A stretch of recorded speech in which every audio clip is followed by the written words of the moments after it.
Hello everyone, welcome back to the shop. It's been 1,000 miles of driving the Casper Camaro. And so I'm going to give you an update on the things that have gone right and the things that have gone wrong and the things that have come loose and all that stuff. And later in the video, I'm going to be making a repair, and I will, well, not exactly a repair. I will explain when I get to it. But right now, let's take a look at the things that have gone wrong.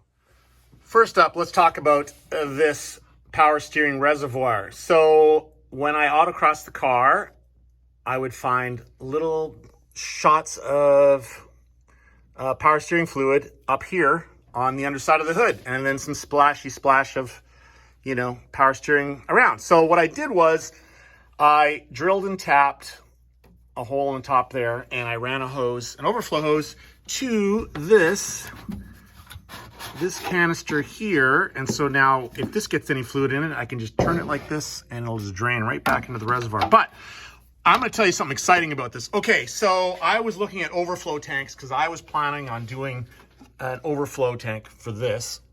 So take a look at this little container, all right? And I want to show you this. Okay, that bracket right there, can you see? That bracket is carbon fiber. It's all carbon fiber with a coat of paint on the outside of it. But let me tell you how I got that.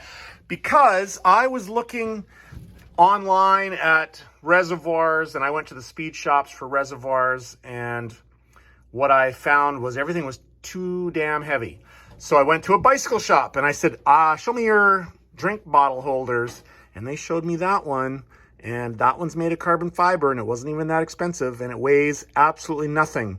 And I said, now I need a bottle to go in it. And he says, well, you can put a drink bottle in it. We also have 2 sizes of storage containers that are designed to fit right in a bottle holder on a bicycle. So that's what I got. That whole outfit, carbon fiber holder and the bottle, was $50. So you can't beat that. So weighs nothing, and yeah, now I have an overflow for my power steering. So that is something that's gone wrong. The other things that have gone wrong, let's go back here and show, let's see, can you see that there? That is differential fluid, and it is all around the inside of my wheel. That goes to what I'll be making repairs on later. But okay, so I have a differential seal leak. And the other thing is the drive shaft. Wait a minute, let me get my creeper out.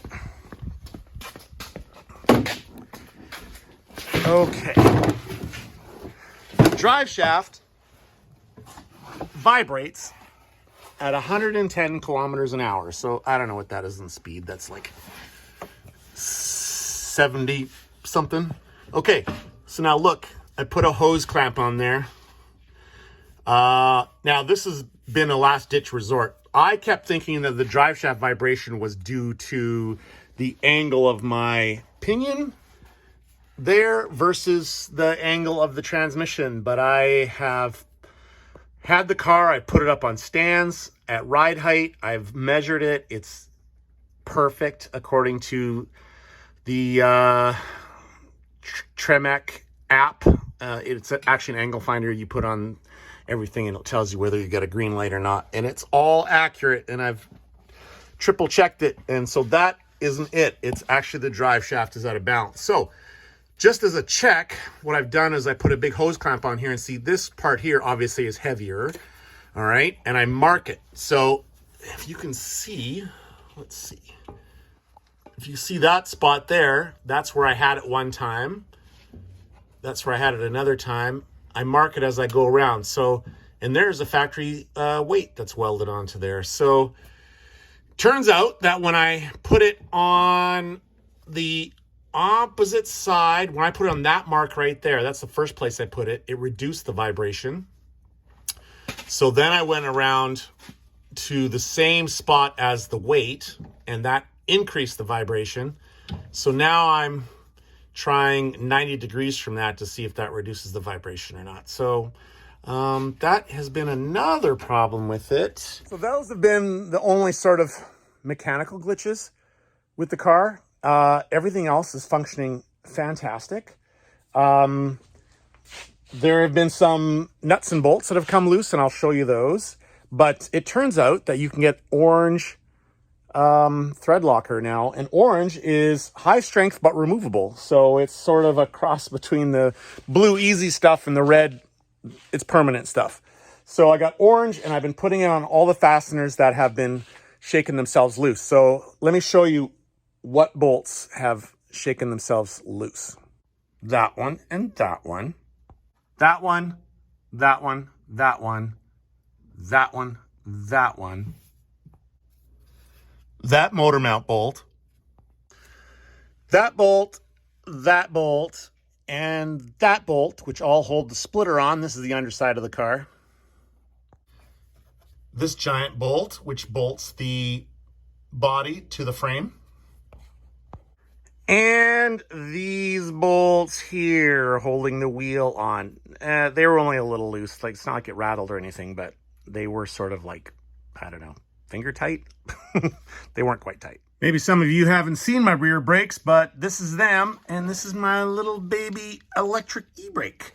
But these are getting coated with oil from the diff because oil is coming past an axle seal and past the hub seal and getting all over the brakes. So when I pull it apart, I'll explain how that happened. Okay, so here's what's happening. Well, while I'm in here, let me tell you, there's some people that may not be familiar with what a full floater diff is. This is called a full floater diff, and what the differences are. So this is the difference. I can pull this axle out. See that? And the car will the wheel will continue to be, spin on the bearings because there's an inner and outer bearing on here. And that's what makes this safer than a regular axle, which has a flange, like a drive flange on the end here, and then your wheel bolts to that. And if the axle breaks, your wheel will, go and do other things. Okay, so the reason that we're having some leakage is this seal right here. Can you see that seal in there? Okay, now I'll put the axle back in here so you can see this. Let me bring the camera in close. Okay, take that. Let me get okay. See that? See how loose that is in there? It's like throwing a hot dog down a hallway. All right, all the oil is coming out of there. Now the reason for that, this entire rear suspension and axles and brakes, everything came from Speedway Motors, and it's all sold as part of the kit for the torque arm rear suspension. Now, I guess they think the torque arm rear suspension is totally a race deal because I ordered 31 spline axles to fit in here, and that all fits great. But the seals they send with the kit are meant for bigger axles. So I guess 33 spline axles. Anyways, so this edge here is smaller than what the full race, like the 33 spline ones are. So this seal with the kit were the wrong seals. And when I called and said, hey, my rear diff is leaking, nobody bothered to ask what axles I had in. They just sent me more of the same seals. And I put the new seals in there, and they leaked too. And then I was like, wait a minute, what's going on here? And then I noticed, oh, the seal's quite a bit bigger than the axle. So they finally sent me the correct, let me see if I got them here, okay. Okay, so this is the wrong one. This is the ones they sent me. 912 S13 535. The wrong ones. The correct ones are 912 13540. That is the correct one. And that should be a tight fit for my axle and should eliminate my leaky axle problem. And now I can put that brings up another, let me show you what I got going on here. So the Willwood brake pads, which came with the calipers, they are more of a road race thing. For autocross, I prefer Carbotech. So I have these Carbotech brake pads that I can now put in there because I'm fairly certain that I no longer have oil leaking on the brake pads. So those are going to go in there as soon as I change out that seal. So that is what's going on with that. Yeah. Okay, I've installed the new seals and repacked the bearings with grease and reinstalled everything. It was really hard getting those axles through that seal, actually, and the guy at Speedway Motors actually warned me about that. So I used some really big shrink tubing, and I put it over top of the axle, and then I slid that through the seal, and then, you know, so the splines of the axle didn't tear up the seal, and then pulled the shrink tube out. So I hope I have not nicked those seals. I've heard of other people having lots of problems with that, so let's hope it didn't happen. And while I was in there replacing the brake pads and all that stuff, I also rotated the tires. So I put the front tires in the back and the back tires in the front, because let's face it, the back tires have had a lot of abuse. So yeah, it's only been 1,000 miles, but the rear tires have done significantly more than 1,000 miles.